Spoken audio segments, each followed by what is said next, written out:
Pronto, tá gravando. Aí depois eu edito. Certo? Se quiser, tu pode começar a apresentar, então é uma coisa do tipo. Boa tarde, bom dia, boa noite para quem está assistindo. Gente, a gente vai, como nossa primeira experiência, né, de dar essas aulas gravadas, né, e comentar a partir de um slide deu certo da primeira vez, a gente resolveu continuar, né? E agora com a primeira série, né, que é o conteúdo já do segundo bimestre, que se inicia Simple Present, né?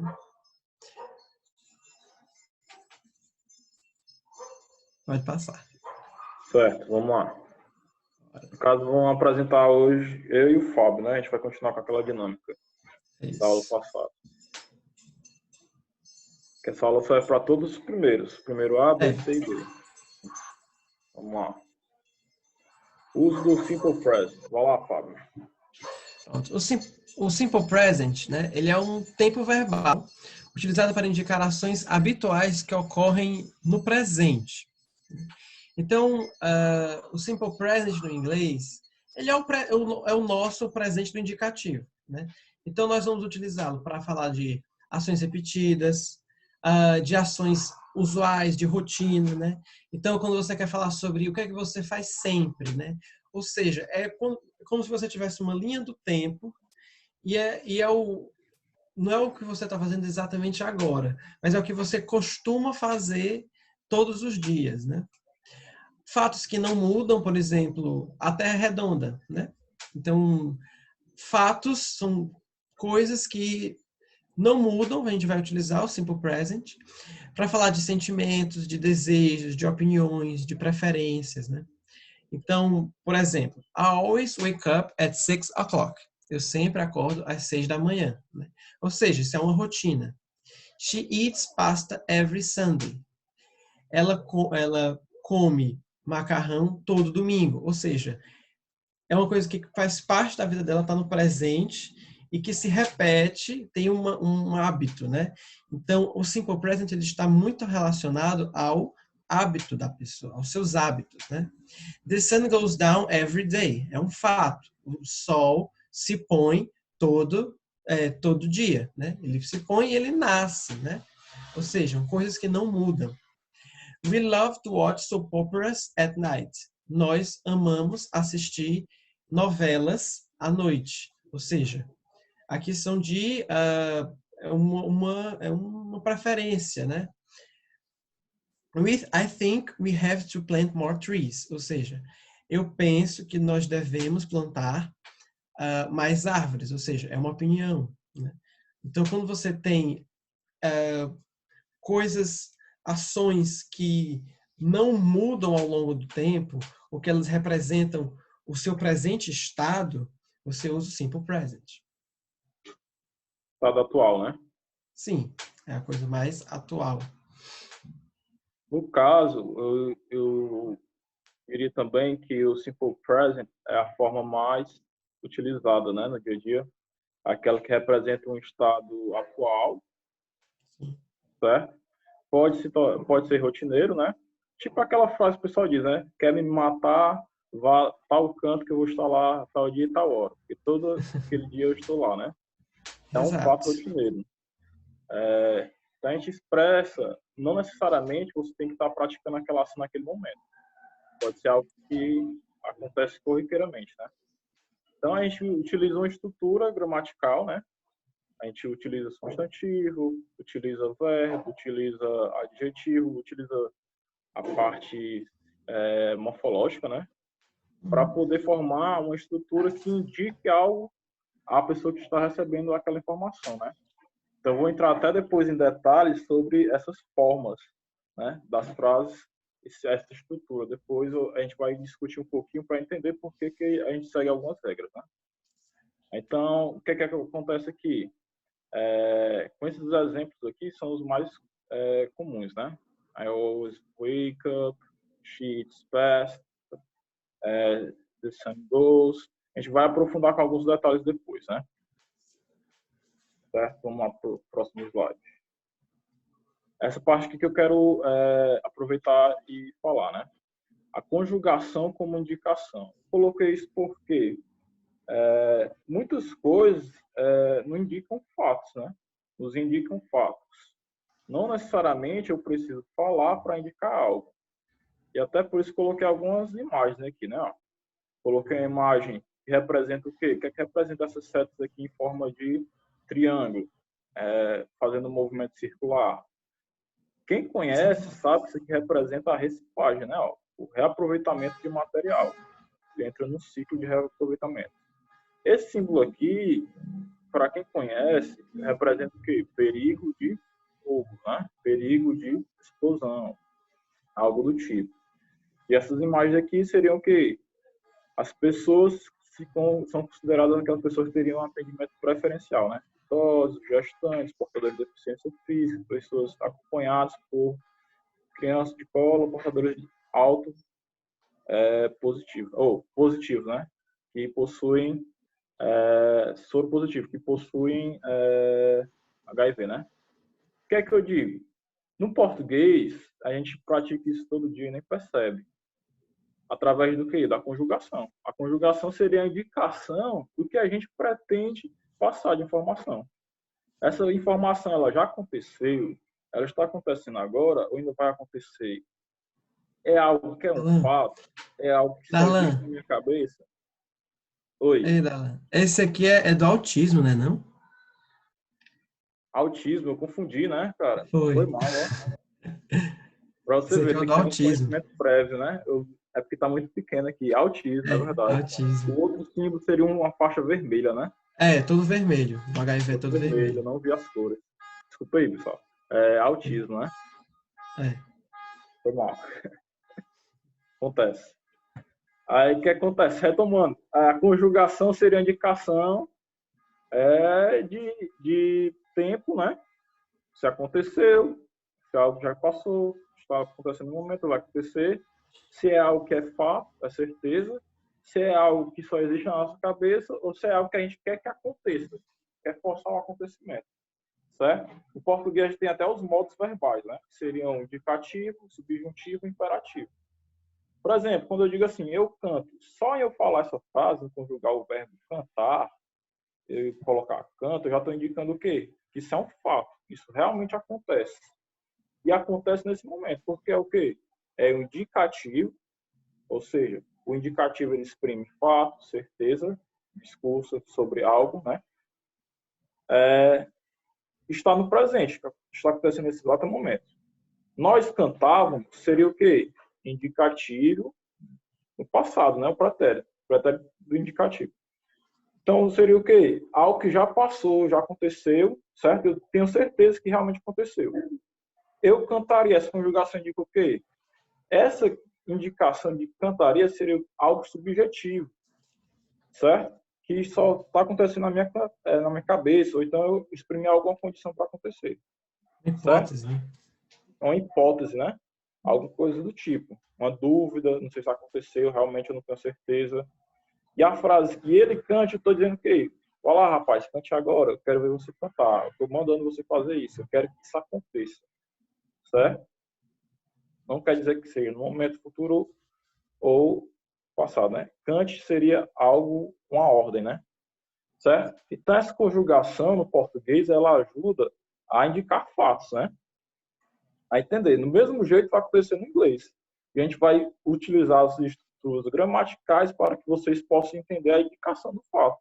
Esse fato dessa estrutura gramatical quer indicar o quê? Passado, presente, futuro. É uma hipótese, é uma certeza? Através dessas estruturas gramaticais vocês vão conseguir entender isso. Certo? É por isso que é importante a gente estudar isso. Quer fazer alguma Não, tá ótimo. algum fato? Não, né? É isso. Regras do Simple Present. Quer falar? Posso falar. Bem, as regras do Simple Present, né? Ele, como o Alan estava falando, você tem os modos, né? E no inglês a gente costuma muito falar sobre as formas também, né? Porque você vai ter a forma afirmativa, a forma negativa e a forma interrogativa, né? No português varia pouco, né? Varia menos entre a afirmativa e a interrogativa e a negativa, porque na negativa é só acrescentar a partícula de negação. Já no inglês, você tem umas diferenças maiores, né? Então, a conjugação do simple present ela varia de acordo com a pessoa verbal, com a terminação do verbo e com o tipo de frase, se é afirmativa, negativa ou interrogativa, né? A forma afirmativa, no geral, ela tem como regra geral, né, a forma mais simples de se conjugar. Você conjuga o verbo, bastando usá-lo da mesma maneira que você usaria no infinitivo, mas sem o to, né? Por exemplo, quando você fala a famosa frase, né? To be or not to be, né? Ser ou não ser. Então, esse to be, ele está na forma imperativa, na forma infinitiva. Mas quando você coloca para o afirmativo no simple present, ele perde essa partícula to. Então fica a forma mais simples, né? I walk every day. Eu ando todo dia. I walk. Não é I do walk, né? Então, I walk every day. E aí, a grande diferença na forma afirmativa é que o que vai mudar nas pessoas. Quando eu estou falando I, you, we e they, ou seja, eu, você, nós ou eles, você usa da forma mais simples.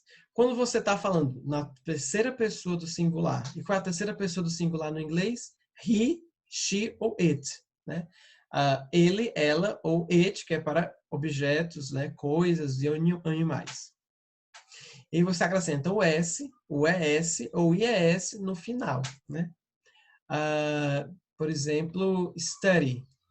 He studies a lot. E aí já a gente vai ver mais a fundo essas regras.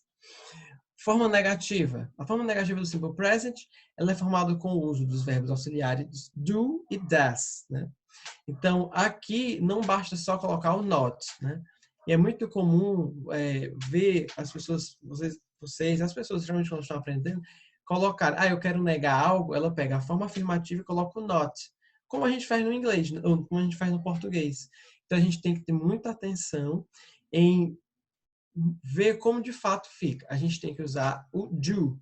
Do not. I do not want it. I do not walk every day.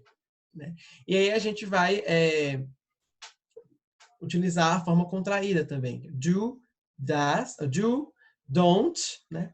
E para a terceira pessoa do singular, o do vira das. O verbo auxiliar vira das. Por quê? Porque ele termina em O. Quando termina em O, você acrescenta o ES. Então, she does walk every day. Ou she doesn't walk every day. Na forma interrogativa, assim como acontece nas frases negativas, nós utilizamos os verbos auxiliares do e does. Mas, na interrogativa, inverte-se. Primeiro você coloca o verbo auxiliar, em seguida você coloca o sujeito, o verbo e o complemento. Né? Então, essa parte ela se inverte. A gente vai ver melhor já já. Pode passar aí, Darlan. Certo. Só para acrescentar, para o pessoal não ficar meio amedrontado, né? Essas estruturas a gente está falando um pouquinho por cima, né? Já a gente vai estruturar, vai colocar uma tabela, vai mostrar tudo em direito. Mas o que acontece? O que eu digo de modo geral? No português, a gente usa a terminação final da palavra para indicar o modo e o tempo, né? Dizer, foi passado futuro, aí quer dizer um fato, ou quer dizer algo que só está no campo imaginário, alguma coisa do tipo. No inglês, não, a gente utiliza verbos auxiliares, né? A gente vai até indicar qual é o verbo auxiliar do presente. E essa estrutura de afirmativo, negativo e interrogativo roda em cima desse verbo auxiliar, ela se baseia a partir desse verbo auxiliar.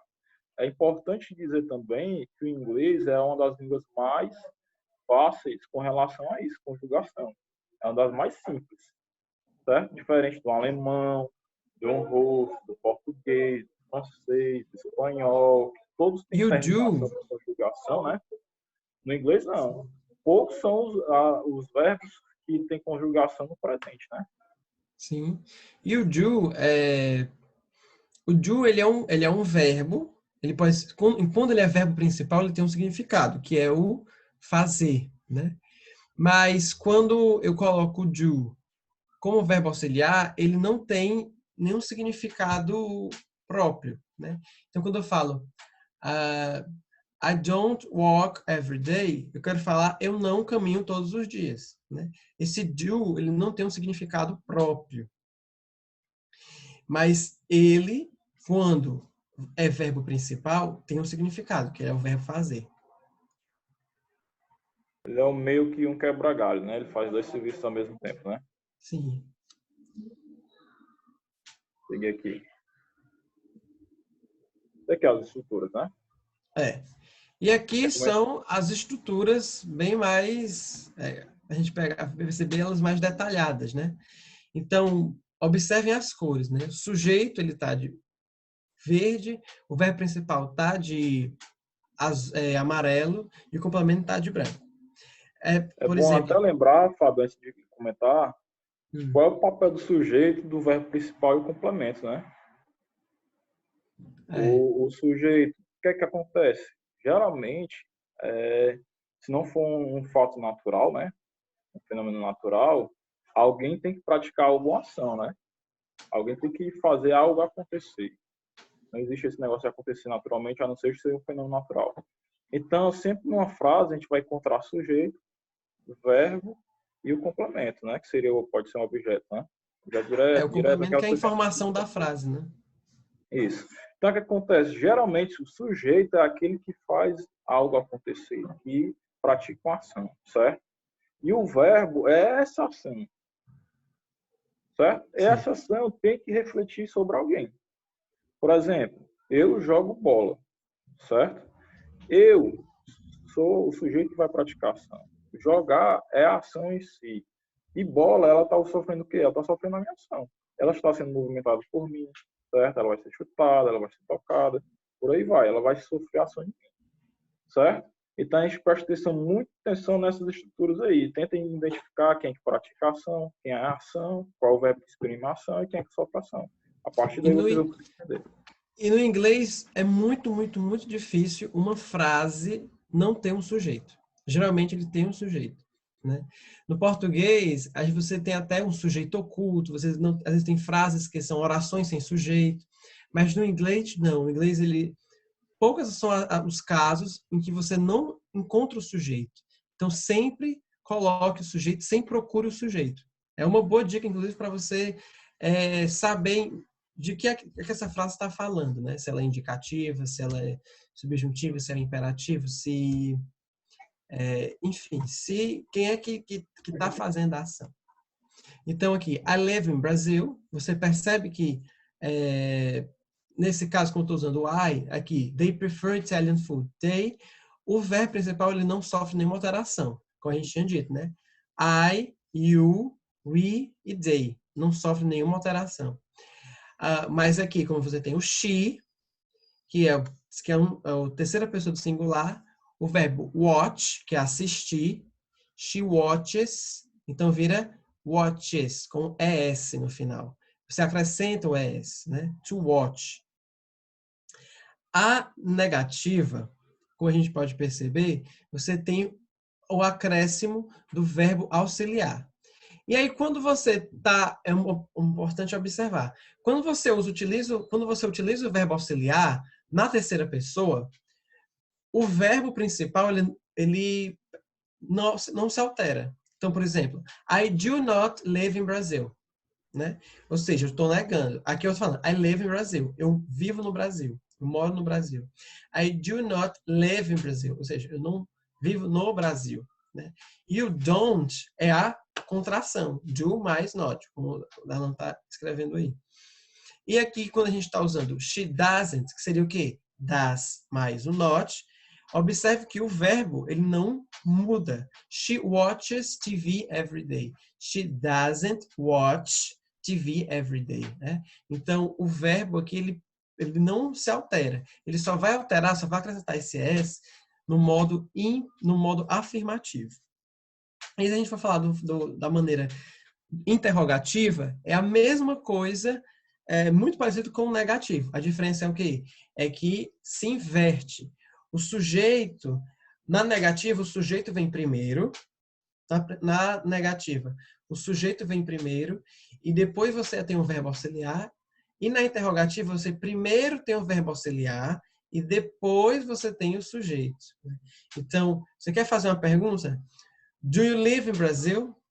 Do you prefer Italian food? Does she watch TV every day? E se você for querer fazer uma pergunta que tenha, por exemplo, what do you do? A gente no bimestre passado perguntava muito isso. What do you do? Né? Então, what do you do? Mesmo quando você tem uma pergunta que tenha what, né? Que são as H1 questions, você primeiro vai colocar o verbo auxiliar para depois colocar o sujeito. What do you do? Ó, what do, que é o verbo auxiliar. What do you, sujeito, do, verbo principal, que aí seria fazer. Então, é importante observar isso, né? A maneira como as frases, elas se alteram aqui, né? Tanto na negativa quanto na interrogativa. E que aqui, o verbo principal na negativa e na interrogativa, mesmo estando na terceira pessoa do singular, ou seja, he, she, it, ele não sofre nenhuma alteração. Gente, para não ter dúvida, para memorizar, ficar fácil. Afirmativo, escreve direto. Como no infinitivo, só gerando to. Isso. Na negativa, na interrogativa, a gente vai acrescentar o verbo auxiliar, certo? Que é o do, né? E o do, ó. O que acontece? Então tem dois verbos auxiliares, do e das. Esse das aqui, né? Ó, D-O-E-S, né? O das nada mais é do que uma conjugação do verbo do. Isso. Certo? Depois a gente vai entender por que ele é das. Vai explicar por que ele acrescentou esse ES, né? Mas basicamente é o quê? Verbo auxiliar negativo, interrogativa. Negativa, vai estar depois do sujeito, acompanhado do not, para negar. Na interrogativa, é só colocar lá no início. Joga lá para o início e coloca a interrogação no final, que isso se torna interrogativa. Não tem segredo. Isso. Certo? Vamos aqui passar para frente para entender. Deixa eu ver. Próximo. Vamos lá. Depois a gente faz os exercícios para explicar melhor. Está quase acabando a aula. E aqui é a terceira pessoa do singular que a gente estava comentando, né? Porque existem algumas regras, né, da terceira pessoa do singular. Com he, she e it. Geralmente, na maioria dos verbos, acrescenta-se apenas o s, né? Por exemplo, love. She loves pizza. He works at a supermarket. Esse aqui é um exemplo. I love this building. It looks like modern architecture, né? Eu amo este prédio. Ele se parece com arquitetura moderna. Ela ama pizza. Ele trabalha no supermercado. Então, aqui, na maioria dos casos, você acrescenta o S. Só acrescenta o S. Muito tranquilo. No segundo caso, você tem são os verbos terminados em O, Z, SS, CH, SH e X. Acrescenta-se o ES. Então, por exemplo, teach, que é ensinar. To teach. To teach. Então, he teaches English at school. She never washes the dishes. My grandma kisses all her grandsons. Minha avó beija todos os seus netos. He goes to the gym every Friday. Lisa fixes pipes. She's a plumber. Né? Observe que, por exemplo, o do ele termina com O, assim como o go. Então, quando termina com O, a gente acrescenta o quê? O ES. É por isso que o do, né, com o verbo auxiliar, você acrescenta o ES. Né?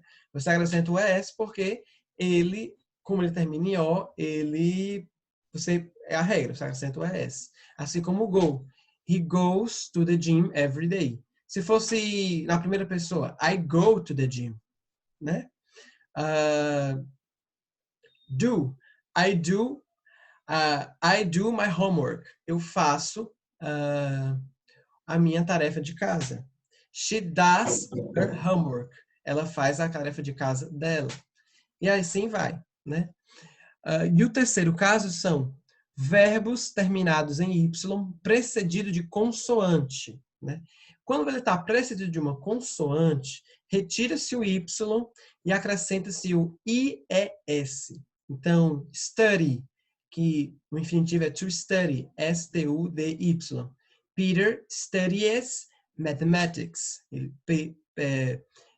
Pedro estuda matemática. My mom sometimes fries potatoes for me. To fry. To fry, F-R-Y. Fries. A bird always flies when it feels dangerous. Um pássaro sempre voa quando ele se sente em perigo. E essa frase aqui, você vê que eu usei duas vezes, né? A bird always flies when por quê? Porque é um pássaro, né? É um animal. It feels. Mas feel é como na regra geral, acrescenta-se apenas o S. It feels dangerous. Elena never studies, so she always worries about tests.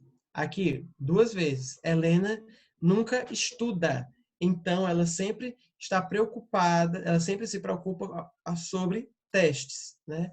Helena never studies, so she always worries, worry, W-O-R-R-Y. Tem uma música muito famosa, que é a música do Bob Marley, né? Don't worry, be happy. Mas aí, ó, como a gente fala, como a gente usou o do, worry não muda. Don't worry, be happy. Mais alguma coisa que quero acrescentar? O que acontece? Aqui, vou só acrescentar bem rapidinho. Essa regra aqui, ela serve somente para o he, she, terceira pessoa. He, she, demais vão manter a forma infinitiva. Vou colocar até alguns exemplos aqui para vocês entenderem. Ó. Por exemplo, se fosse he works at the supermarket, né? Eu coloco que se fosse no lugar de he, que é ele, eu colocasse eu, que é I, ficaria I work at the supermarket. Certo? Então, não se preocupe com o resto. O resto ele fica na forma infinitiva. A gente só tem as preocupações com o quê? Com a terceira pessoa. A gente vai seguir essas regras. Já a gente vai fazer exercício, vocês vão entender como é que a gente utiliza essas regras. Sim. Certo? Isso daqui é para o presente, né? Simple present afirmativo.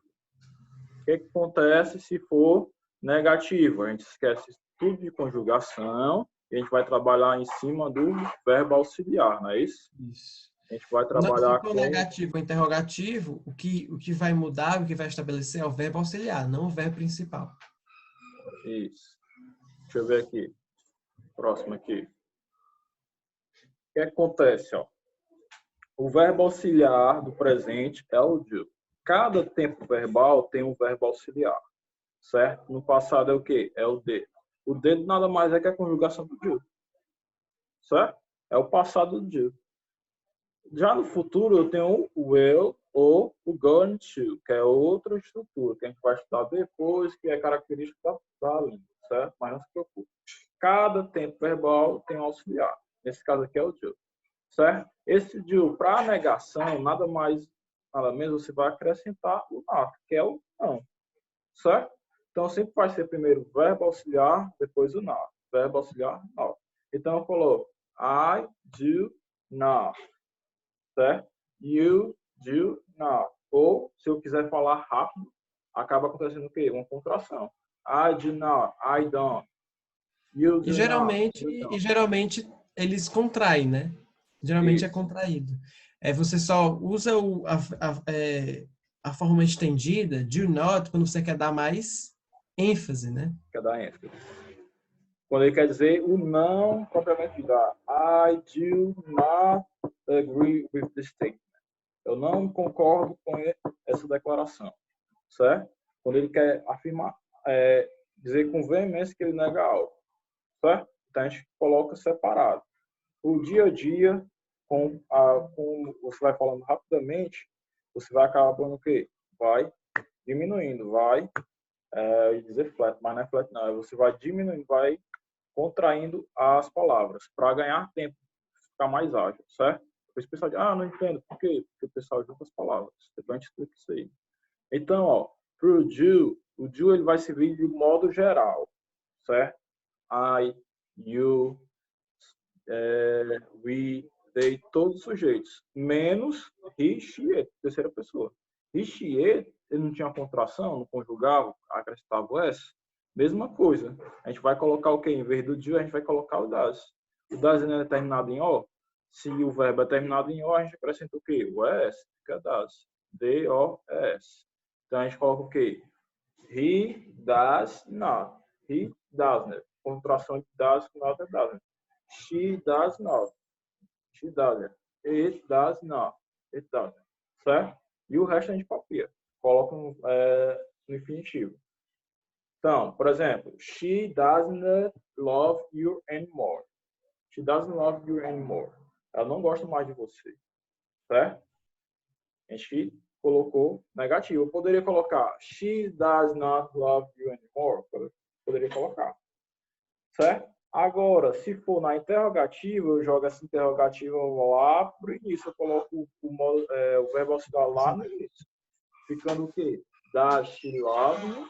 Que é essa frase aqui. Vou até circular aqui para vocês entenderem. Essa frase aqui, ó. Does she love? Será que ela me ama? Ela me ama. Does she love? Peter doesn't teach English at school. Certo? O Peter ele não ensina inglês na escola. Certo? Aqui é negativa. Essa aqui é o quê? Interrogativa. Does she love? Por que é interrogativa? Auxiliar no início da frase tem o ponto de interrogação. Ponto de interrogação. Nada mais, nada menos que isso. Certo? E assim por diante, né? Não tem segredo, não. O segredo é praticar. É isso? É isso. O negócio também praticar, é ler, escrever. Isso vai entrando na nossa cabeça. Deixa eu ver aqui. O que é que tem mais aqui? De regra, tem mais algum aqui? Acho que esse é o último. Essa é a última, né? Vou colocar aqui bem rapidinho uma tabela aqui, só de curiosidade. Vocês vão ver a conjugação no presente de todas. Pronto, aqui morreu. Pronto, ó. Vamos aqui, ó. Uma conjugação do verbo qualquer, né? Conjugação... Verbo em inglês. A gente pega qualquer verbo aqui. Mas vocês vão entender melhor. Vou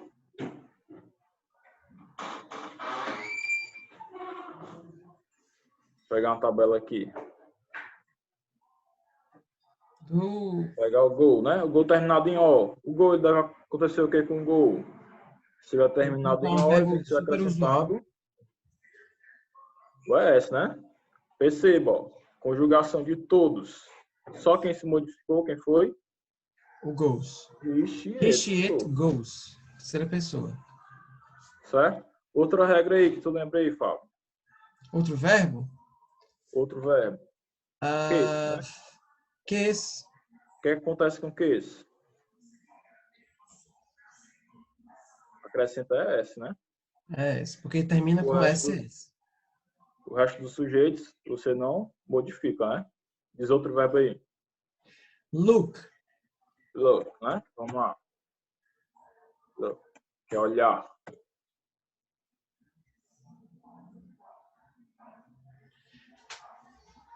Agora, o look ele é um verbo que obedece à regra geral, né? Se você observar, a única coisa que muda, he, she, it, looks. Acrescenta-se o S aqui.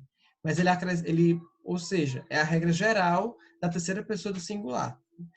Então, se estiverem estudando, vendo atividades, lembre-se sempre dessas 3 regras especiais no indicativo, né? Do terceira pessoa do singular, que é as terminações, né? O, SS, SH, CH, X, Z.